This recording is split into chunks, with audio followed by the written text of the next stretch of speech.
Thibodeau is under fire by the media after a lackluster start to the season for the New York Knicks, and what a lot of this has shown is that the Knicks desperately need Mitchell Robinson back in their lineup, and we have to talk about this. What's up, guys? Welcome back to Knicks Digest. It's Chris here, and we're going to jump right into the video because Tom Thibodeau has been under some serious heat by the media after the Knicks have started slow to this season. The Knicks are only 3-4 after all projections showed Tibbs to be the favorite for Coach of the Year and the Knicks to have a top 5 roster in basketball and a top 5 team, and right now they don't look like that at all. They've struggled mightily despite the fact that the team, they've had a few injuries here and there, but nothing that should be preventing them of doing this poorly, and now Tibbs is under fire from arguably his biggest supporter in the media in Kendrick Perkins.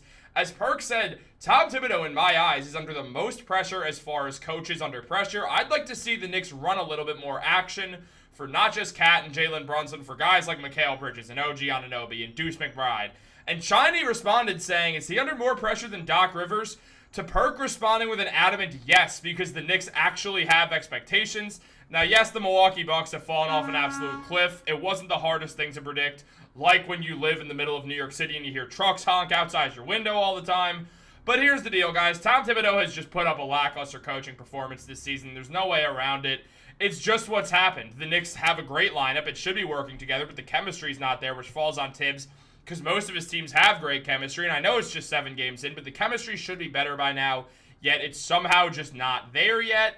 Now, also on top of that, you go out there and you look at the way the Knicks have been playing, and there have been just some objective issues with the team. As Ben Ritholtz mentioned, the Knicks, when they play against teams that put a center on Karl Anthony Towns and play drop coverage like Indiana, Miami, and Detroit. And drop coverage, in case you're wondering, when someone sets a screen, the center who's guarding the guy who sets the screen just drops off into the paint, and then, yeah, that's all it is. That's all drop coverage is. But they're 3-0 against those teams, putting up 130 points on 100 possessions, exactly what you want to see out of a 5-out team that has Karl Anthony Towns, their center. Towns is cooked against all 3 of these teams. He's looked phenomenal. But then when a wing is on Karl Anthony Towns against a switching team like Boston, Cleveland, and Houston, we've seen the Knicks go 0-3 and put up 113 points per 100 possessions. Here's the problem with this, guys. When teams switch and you have a 5-out of 5 guys who could score the basketball, less so Josh Hart, which makes me really want Deuce in that starting lineup, but you can work switches. Get Karl Anthony Towns a small guard on him. Get Jalen Brunson a bad defender on him and have him take him dancing. Create double team situations where you have Mikal or OG open for a corner 3. You could find OG on one of his patented great, I almost said crushes. Great drives to the hoop. Great cuts to the hoop. I lost the word. But the point stands. Why don't they do that? It's on Tibbs to do that. For some reason, when Towns was posting up against Houston, you see Josh Hart run into the paint when Towns is getting double teamed. No! Stay on the perimeter. Get ready to shoot, Josh. You showed you could shoot in the playoffs. Go out there and hit the damn shots. It's a problem, guys. There's no other way around it. It's been problematic, and it is the fault of Tom Thibodeau so far. The Knicks are last in pace this season. The teams behind them, like the Miami Heat and Los Angeles Clippers, are also predominantly defensive teams. Maybe the Clippers not as much anymore since everyone's gone or injured. But still, the Knicks are last in pace, and it's awful basketball because you're a 5-out team that should be one of the top teams in pace, especially with a great floor general like Jalen Brunson and having corner 3 shooters and having Josh Hart who loves to push the pace and having Karl Anthony Towns who's the best shooting big man in basketball. You should be moving a little bit faster, but no, they're not doing that whatsoever. The Knicks have done the absolute opposite of that, and what we've seen is the Knicks struggle because of it. Now, the Knicks, they're 19th in points, despite being last in pace, meaning if they pick up the pace, they're going to be one of the best scoring teams in basketball, like they are when they play teams against drop coverage, but they have to do that against every team. It doesn't matter who they are, they have to do it against every team, not just teams in drop. And they don't even pick up the pace then. It doesn't make sense why the Knicks are playing with a lack of pace. It's actively hurting them. It's making them a worse team completely. And it's starting to get kind of problematic, if I'm being honest, guys. Like, it just is. There's no way around it. There's nothing to do about it. It's getting problematic. Well, I guess there is something to do about it. Tibbs has to get get it together, honestly. Now, the Knicks also, despite the fact that they're last in pace, they aren't even top 10 in defensive points per game, meaning They don't allow a top 10 in least points per game, despite the fact that the New York Knicks are supposed to be one of, if not the best defensive team in basketball. You have OG Anunoby. You have McHale, who was second in Defensive Player of the Year. You have Deuce McBride. You have Josh Hart. All of this, the problems they've had, especially on defense, it boils down to missing one man. We need Mitchell Robinson back with the New York Knicks, and not just back. The New York Knicks need Mitchell Robinson to start so Karl-Anthony Towns can move back to the power forward spot. Mitch is the best offensive rebounder in basketball. There's no way around it. He absolutely is. The amount of open threes that he creates off of offensive rebounds is flat out disturbing. The amount of offensive rebounds he gets is just weird. Mitchell Robinson is a special talent in basketball. The New York Knicks need the man to come back and be fully healthy because he is the key to them winning an NBA Finals with this team. He is the complete X factor of this team.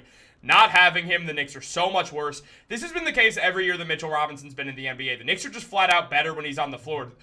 Teams don't challenge the rim. He creates extra possessions for the Knicks. Everything flows better when Mitchell Robinson is out there. I fully believed that to always be the case because he was always a better defender than Isaiah Hartenstein was. He's a better defender than basically every center in the NBA. The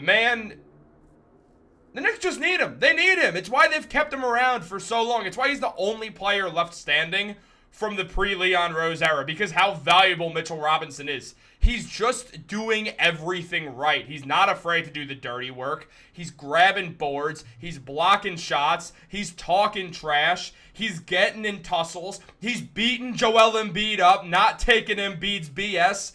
They need this man back. There is no way around it. I know people sometimes get upset that Mitchell Robinson's a little active on social media and maybe makes some questionable posts sometimes. I don't care what Mitchell Robinson posts on Instagram whatsoever, if I'm being honest, because if he's on the court, the New York Knicks are better. It's not like Mitchell Robinson's going out there being some horrible human being. No, he just says some funny stuff on social media that's probably not aimed at you guys, and everyone freaks out. Let Mitchell Robinson live and let him ball out. If Mitch were doing something a la Miles Bridges, well, then maybe I'd feel a bit differently. But he's not, so we don't have to worry about that. Now, the Knicks, they're just in dire need of defensive help. Because if you're going to be last in pace, you have to have some of the best points allowed per game in basketball. There's no real way to say it outside of that. Now, also, on top of all this, you just look at the New York Knicks and you understand something needs to happen with this team. They hit the most three. They have the highest three-point percentage in basketball. They literally have the highest three-point percentage in basketball. And it's not like they're just not shooting enough threes, which they aren't. They should be shooting 40 threes a night like the Minnesota Timberwolves, who shoot 40 threes a night, despite the fact that they have a starting lineup of Mike Conley, Anthony Edwards, Jaden McDaniels, Julius Randle, and Rudy Gobert, which is not a very good shooting lineup at all, but look, it's working. They're shooting a bunch of threes, and they're hitting them. The New York Knicks are a much better shooting team than the Minnesota Timberwolves, especially because Dante DiVincenzo woke up and forgot how to shoot so far this season.